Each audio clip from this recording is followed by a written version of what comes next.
Hello everyone, Ember here, and welcome back to a new video.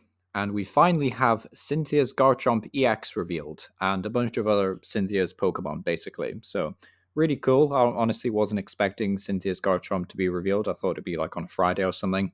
But either way, not complaining. And to kick things off, we have a Cynthia's Roserade, which is 130 HP Stage 1 Grass type, that has the ability Glory Cheer, which says your Cynthia's Pokemon's attacks do plus 30 damage. So that's really cool. It is also only to your opponent's active Pokemon, so if we ever get any spread attackers for this archetype, then it won't affect them. But still, going to affect the active Pokemon. Also, the art rare is pretty epic. It's definitely the coolest Roserade we've ever seen in the TCG, I think. So that's, it's a great thing. And this ability does look to be stacking, which is cool.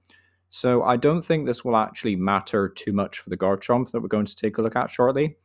But I do think that if we ever get more Cynthia's Pokemon like stage 1s or basics that can attack, then I could definitely see, you just stack a bunch of Roserades on the bench. But, it is a stage 1 that you have to set up, which is a bit awkward. Like these stage 1s, yeah, they seem great, but, you do actually have to set them up, which can be awkward for deck space and things. So still a very, very powerful ability, though. So then we have Gibble, so 70 HP, which is the most important thing. Also weak to grass, so you will get punched for like 20 damage by Budew, which is a bit annoying. Although you will do 20 damage in retaliation, so it's quite easy with a Roserade just to then KO a Budew, which is nice. Also got Cynthia's Gabite, which does have the very powerful ability Champion's Call, which says once in your turn you may search your deck for Cynthia's Pokemon, reveal it, and put it into your hand, then shuffle your deck. Really, really strong ability. Just means as soon as you, rare candy the first Gibble up into Garchomp, you can then evolve a bench Gibble into Gabite, and then that Gabite will find the next Garchomp or Gibble to bench. Or, if you've gone like the TM evolution route, you've like evolved two more Gabite onto the bench, then you can basically just set up the entire board moving forward. So that's a very, very, very strong ability. So definitely help the deck out a ton, I think. And also 100 HP, so if they ever reprint Level Ball, then sadly you won't be able to Level Ball for a Gabite, but still a very powerful card overall, I would say. Also got a retreat cost of 1, which is always nice to see. Then we have Cynthia's Garchomp EX, a 330 HP Pokemon, so pretty tanky, for a fighting type.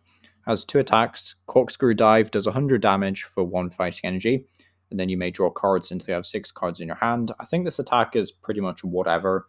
If Radiant Greninja was surviving rotation, then I think there's some merits to be able to swing for like 130 with a Roserade on the bench. That's kind of cool, but aside from that, it's not really doing enough damage. Like with one Roserade, you will KO a Pheasantipity because Roserade says before applying weakness and resistance. So that's something to bear in mind at the very least.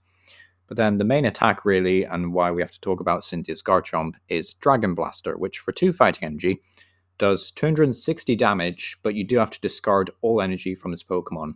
And the translation does say that it has a retreat cost of 1, but if you look at the card image, it has 0 retreat. So yeah, it's a free retreater, which is really cool. And before we move on, it is worth mentioning that Roserade will increase this to 290, which is, that's an awful lot of damage. It's going to KO pretty much any stage 1 EX in the game. Well, it will KO all of them, I think, because the only Pokemon with more HP than that is, I think, Blissey. Blissey, the only stage 1 EX that has more HP. There might be like a Copperaja or something that has a lot, but that doesn't say any play anyway, so not really too relevant. But yeah, 290 is a lot of damage. My main concern, though, for this Pokemon is definitely the energy cost and the fact that you have to discard all energy, but we'll talk more about that at the end of the video. But just for some more Cynthia support, we have a Cynthia's Spiritomb. I'm always a big fan of Spiritomb. I love the card. But yeah, it has the attack Raging Curse for 1 colorless energy, does 10 damage for each damage counter on your benched Cynthia's Pokemon. And it's not affected by weakness, sadly. But it's a decent effect because there is a tool card called Cynthia's Power Weight, which increases the Cynthia's Pokemon this card is attached to by plus 70 HP, which is kind of crazy because it just means Garchomp essentially goes up to 400 HP, which is very, very, very difficult to want to KO. So I guess the whole point here is you're just trying to get Garchomp to one-shot something with Dragon Blaster, get it to survive a hit, and then retreat into Cynthia's Spiritomb for free retreat, then slap an energy on Spiritomb and hopefully, one-shot something, or at the very least, set something up for another KO. And I think there might be a deck there, because even if you don't then want to kill something with Spiritomb, you could then finish them off with another Corkscrew dive potentially.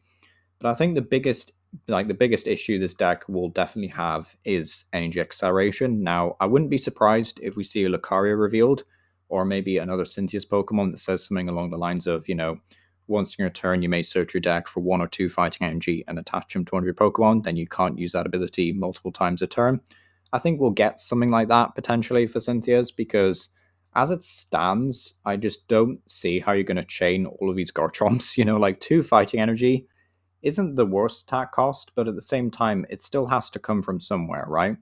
And if you want to, make room in your deck for things like Roserade or like Spiritombs on, this tool card, like you're going to have to find space for energy acceleration as well, which is, I think, going to be pretty awkward, to be honest, because you can't use EXP share because you just discard all the energy anyway. So yeah, it's a pretty strange one. Like, I think this card is good, don't get me wrong, but it is going to be this weird situation where it needs to have good energy acceleration to go along with it. And what that energy acceleration is, I don't know.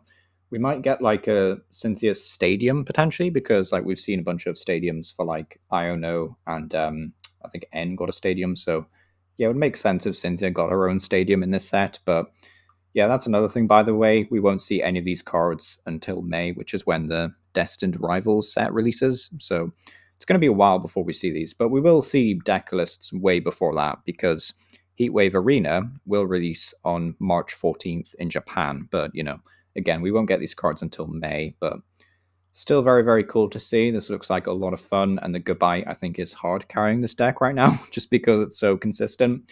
Because, like, most of these Stage 2s look really efficient and good on paper, but the thing is, you can't really build them to be as techy as Charizard or Dragapult, because they're just nowhere near as consistent. Like Dracoloak for Dragapult is really good draw power. Charizard is pretty self-explanatory. It can just one-shot things in the late game, but also has great energy acceleration. And, other decks can't really do that. Like Hydreigon struggled a lot, I think, like finding its footing in the meta, because a lot of players like tried to build it like I did, just very techy. And you can't really do that with these Pokemon, because it still takes a lot of work to get them going. Like, you still need rare candies and stuff. So yeah, I do think the Cynthia's Garchomp is good, though. It definitely has a lot of potential, but you probably won't be running a lot of Roserades in the deck. Like, if you want some advice maybe on like an early list to try out, then I would say maybe start with a 1-1 line and then maybe increase it. But for the most part, you probably just want to use like TM Evolutions and evolve up Gabite the slow way, and then come in there and try and get some KOs with Dragon Blaster, and then maybe some one-hit KOs with Spiritomb, hopefully. But yeah, it seems like a lot of fun. Of course, this is probably not all of the Cynthia support that we've seen, but the set also has to make room for the Arven stuff, which we've seen none of yet. So either Arven is getting nothing like Lily, or, we'll see like a ton of stuff, revealed for Arven and Cynthia, hopefully, because I feel like Ethan probably has had most of the stuff revealed for him. So yeah, maybe we'll see some more stuff revealed. But very cool card reveals today. Do like these cards a lot. Sadly, none of this is good in GLC, I think, because none of the typings match. There's like zero synergy between the cards. But yeah, none of it's good in GLC, really. Like, the tool card is, admirable, but, you'd probably have to play it in like just a 1-1 line of Roserade, which feels really bad. So yeah, that'll be it for today's video. Let me know what you think down below. Do you think I'm like giving Garchomp the hard sell here? Do you think it's going to be really good? But yeah, let me know what you think down below. It's been Power, and yeah, thank you for watching.